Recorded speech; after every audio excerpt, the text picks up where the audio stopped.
कहते हैं हिंदुस्तान में हर बड़ी चर्चा की शुरुआत चाय से होती है, लेकिन इन दिनों चाय की दुकानों में चुस्कियों के साथ साथ चिंता भी उबल रही है। गैस नहीं मिल रही, 1500 रुपए में 2 बार लौट आए हैं। बताइए, एक भट्ठी नहीं जलाएंगे तो बच्चों का पेट कैसे पालेंगे? मिल पा रहा है, जब से 1 हफ्ता से ये सिस्टम बना तो एक को नहीं मिली, भगा देते हैं। आज छोटे वाले के लिए दौड़ाया था, छोटा सिलेंडर दे दीजिए तो 1800 रुपए लोग मांग रहे हैं। बड़ी आफत है सर, क्या करें। मेरा सरकार से ये अनुरोध है कि इनकी व्यवस्था जल्द से जल्द की जाए। अमित शाह जी कहते हैं पकौड़े बेचो, पकौड़े बेचने के लिए जब आप सिलेंडर छीन लोगे तो पकौड़े कहाँ से बेचेंगे। कहते हैं हिंदुस्तान में हर बड़ी चर्चा की शुरुआत चाय से होती है, लेकिन इन दिनों चाय की दुकानों में चुस्कियों के साथ साथ चिंता भी उबल रही है।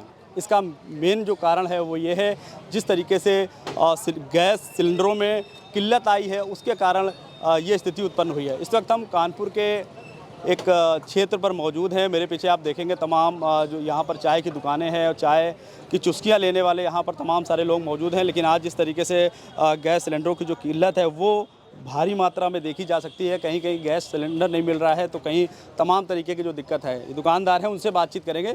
तो क्या शुभ नाम है अपना? हमारा नाम है राजनयन यादव जी। कैसे देख रहे हैं गैस सिलेंडर की क्या स्थिति है? आप लोग कैसे क्या गैस नहीं मिल रही, 1500 रुपए में 2 बार लौट आए हैं। बहुत आफत है, कैसे चाय बनाएंगे, क्या करेंगे, क्या बहुत मुसीबत है। आगे पता नहीं क्या होने वाला है। आज पैसे से नहीं गैस मिली आज, और सर बड़ी आफत है, क्या करेंगे। अब क्या कोयला जलाना पड़ेगा। अच्छा, एक महीने में कितने सिलेंडर आप लोग प्रयोग करते हैं? कम से कम 5 लगते हैं हमारे पास। हाँ, तो अभी इस दौरान कितने मिल पा रहे हैं आप लोगों अब को? नहीं मिल पा रहा है, जब से 1 हफ्ता से ये सिस्टम बना तो एक को नहीं मिली, भगा देते हैं कि वो 21 दिन बाद आओ, 25 दिन बाद आओ, और ये बताओ वो बताओ, ये तुम्हारा ये नहीं हुआ है, वो भगा देते हैं। बहुत भीड़, बातें नहीं करते हैं। अच्छा, तो कैसे आगे क्या सोचा है? क्या किस तरीके आपकी दुकानें चलेगी? कैसे क्या सोचा? मिलेगा नहीं सर, नहीं चलाएंगे दुकान, कोयला जलाएंगे। कोई देखो क्या मुसीबत होती है, बड़ी असंभव की बात। कोयले का रास्ता अपनाएंगे? हाँ, क्या करेंगे, कोयला भट्ठी बनाएंगे। क्या करेंगे, कोयला बनाएंगे भट्ठी सर, उसी काम चलाएंगे। गैस मिलने का वो भगा देते हैं, कहते 20 दिन बाद आओ। कहते तो चुपचाप बात करते, कहते 2000 के चाहिए तो मिलेगा। अब बड़ी आफत है सर, क्या करें। अब देखते हैं तो क्या 2-4 दिन में कोई रास्ता निकलती है तो नहीं, भट्ठी बनाना पड़ेगा। अच्छा, क्या मांग है सरकार से? किस तरीके की मदद चाहते हैं? हाँ, मदद क्या है, वहाँ जो सिलेंडर आवे भले और 100 रुपया 50 रुपया बढ़ जाए, मगर कम से कम वो वापस तो ना करें। वो सब ब्लैक कर रहे हैं, वो 10-10, 5-5 आदमी सब ब्लैक कर रहे हैं। वो टोपी बताओ, ये बताओ, वो बताओ, हर आदमी थोड़ी बता पाता सर। वो लौटा देते हैं, 20 दिन बाद आओ, 25 दिन बाद आओ। अच्छा, कानपुर के जो जिलाधिकारी हैं उनके द्वारा एक नंबर जारी किया गया है कि अगर कोई ब्लैक में सिलेंडर बेचता है तो उसकी शिकायत उस पर कर सकते हैं। तो कोई इसका प्रयोग किया आपने? शिकायत वगैरह? ना सर, हमको नहीं मालूम था, हमने नहीं किया प्रयोग ये। देखते हैं 2-4 दिन में होगा। जहाँ मेरा नंबर पर्ची है गैस की नहीं मिलती तो नंबर प्रयोग करेंगे वो। हाँ, वो नंबर प्रयोग करेंगे। ठीक सर। तो ये देखिए दुकानदार हैं जिनका साफ तौर पे कहना है अगर इस तरीके की दिक्कत जो लगातार अगर बढ़ती गई तो कहीं ना कहीं हमारे पास कोयले का एक रास्ता है जिसकी वजह से वो अपना रोज़गार चला सकते हैं, अपना परिवार चला सकते हैं। इसके अलावा तमाम जगह ये भी देखा जा रहा है लोग भट्टियों का प्रयोग करने लगे हैं, क्योंकि सिलेंडर जिस तरीके से देखा जा रहा है उसकी जो कीमत है वो कहीं ना कहीं ब्लैक किया जा रहा है, या फिर उनको घंटों लाइन लगने के बाद भी उनको मौजूद नहीं हो पा रहा है।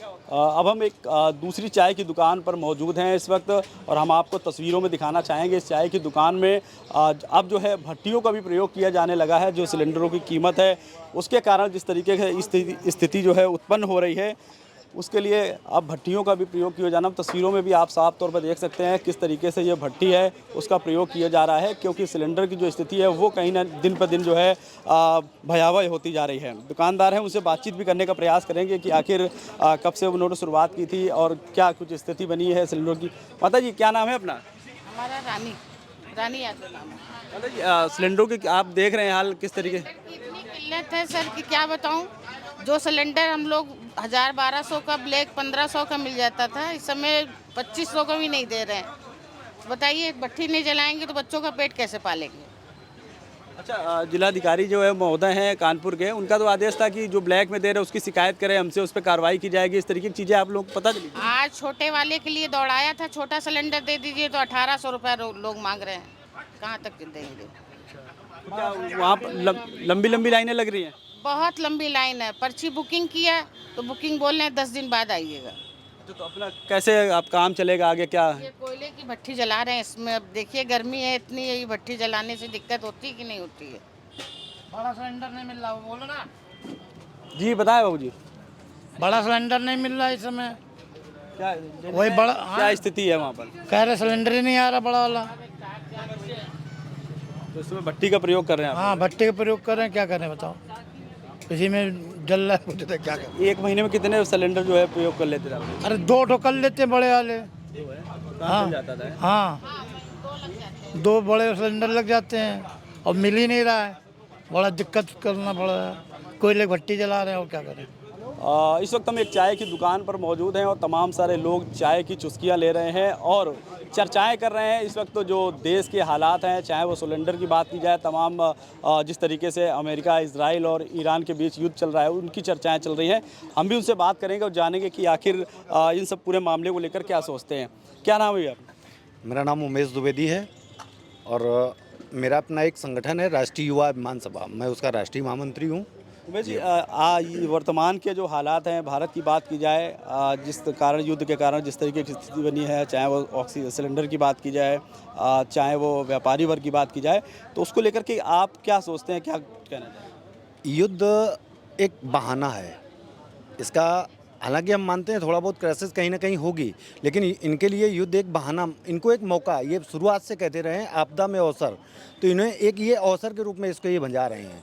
गरीबों का जो सिलेंडर, जो ठिलिया वगैरह लगाते हैं, इनका कमर्शियल सिलेंडर अगर ये बंद कर देंगे तो इसका निश्चित रूप से बड़े बड़े जो व्यापारी हैं उनको लाभ मिलेगा और उस लाभ के चक्कर में ये छोटे छोटे जो व्यापारी हैं उनको रौंदे दे रहे हैं और शुरुआत से इनका ये मतलब जो पूंजीपतियों का जो रूप रहा है, इसी आधार पर ये लगातार काम कर रहे हैं।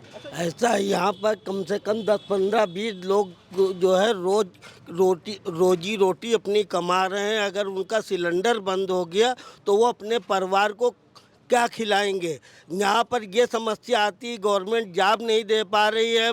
अमित शाह जी कहते हैं पकौड़े बेचो। पकौड़े बेचने के लिए जब आप सिलेंडर छीन लोगे तो पकौड़े कहाँ से बेचेंगे? नंबर 1 चीज़। नंबर दूसरी चीज़, अगर जितने दिन सिलेंडर नहीं मिलता है तो गवर्नमेंट की ये ड्यूटी है कि वो इन लोगों को सब्सिडी के रूप में कुछ मंथली, जब तक 2 महीना 4 महीना क्राइसिस है तो इनके लिए कोई अलग से पैकेज बना के इनकी सहायता करें, ना कि इनका रोजगार बंद करा देंगे। मैं बस इतना ही कहना चाहता हूँ और कुछ नहीं। इस क्या सोच रहे हैं इस स्थिति को लेकर के जो भारत में बनी हुई लगातार इस तरीके का जो मामला चल रहा है, अगर युद्ध बढ़ा लगातार तो किस तरीके की स्थिति पनपने वाली है? वर्तमान में स्थिति तो काफ़ी ख़राब चल रही है।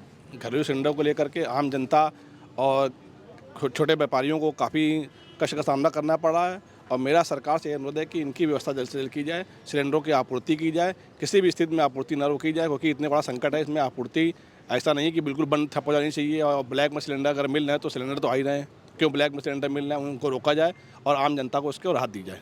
सर, जैसा स्थिति देखी जा रही है, क्योंकि सोशल मीडिया पे कुछ और है, ज़मीनी अगर देखा जाए हकीकत तो कुछ और है, और अगर सरकार की बात की जाए तो कुछ और है। क्या देख रहे हैं आप? देखिए, बिल्कुल ज़मीनी हकीकत ये है कि हमारे यहाँ जो रोज़गार का सृजन है, जिसके लिए बात की जाती है, तो काफ़ी ज़्यादा से ज़्यादा लोग ठिलिये पे अपनी कमाई कर रहे हैं। इन छोटे दुकानदारों पर इस तरीके का कुठाराघात करना, सोचना चाहिए था सरकार को कि सब्सिडी ले आते, कुछ और कारण बनाते कि इनके ऊपर ना होता। बड़े बड़े रेस्टोरेंट्स हैं, होटल्स हैं, इनकी पाइपलाइन से कमर्शियल जा रहा है। इस पर क्यों नहीं देखा गया? इस पर रोक क्यों नहीं लगाई गई? केवल हर बार शिकार जो है लोअर मिडिल क्लास या फिर लोअर क्लास ही क्यों? टारगेट पे सरकार के हमेशा नीति में इनका स्थान होता ही नहीं है। रोज़गार की बात करते हैं, जैसे अभी आपने कहा कि संविदा पे 11-12 हज़ार रुपये कमाने वाला व्यक्ति कहाँ से इस तरीके की महंगाई में अपने आप की पूर्ति कर पाएगा? किसी तरीके रोज़गार है नहीं आपके पास। लोग अपने प्राइवेट रोज़गार कर रहे हैं, ठेलियों में लगा रहे हैं, इधर लगा रहे हैं, कमर्शियल सिलेंडर का इस्तेमाल करते हैं। भाई डोमेस्टिक लगाएंगे तो आप उसमें काला बाजारी में बंद कर दोगे। तो कहीं ना कहीं परिवार पालने के लिए उसका रास्ता सरकार को सोचना चाहिए, अपनी कैबिनेट मीटिंग में करना चाहिए। निश्चित रूप से इसमें संकट है, युद्ध का माहौल है और आर्थिक दबाव निश्चित रूप से पड़ रहा होगा, लेकिन आर्थिक दबाव में जो नीतियां बनाई जानी चाहिए उसमें निम्न वर्ग को, मध्यम वर्ग को भी सम्मिलित करके एक ऐसा निर्णय लेना चाहिए जो सरकार को भी कुछ राहत दे और इनकी भी राहत बनी रहे। आप पूंजीपतियों पे क्यों नहीं करते हैं? निश्चित रूप से मुझे ऐसा लगता है कि ये जो कमर्शियल सिलेंडर सड़क वालों के लिए मना किया गया है, अगर यही कमर्शियल गैस के ऊपर बड़े बड़े रेस्टोरेंट्स और जो चल रहे हैं जिनमें पाइपलाइन पड़ी हुई है और कमर्शियल उनको मिल जाता है, उनके ऊपर आपकी नज़र क्यों नहीं जाती है? धन्यवाद। तो ये तमाम सारे लोग हैं जो चाय की जो चुस्कियाँ भी ले रहे हैं और तमाम जो इस वक्त देश के जो हालात हैं उस पर चर्चा भी कर रहे हैं। अब ये सोचने वाली बात होगी कि आखिर आगे आने वाले समय में किस तरीके की जो स्थिति है वो उत्पन्न होती है। अपने सहयोगी शेखर के साथ ज़हीर खान, जमनी न्यूज़ के लिए कानपुर।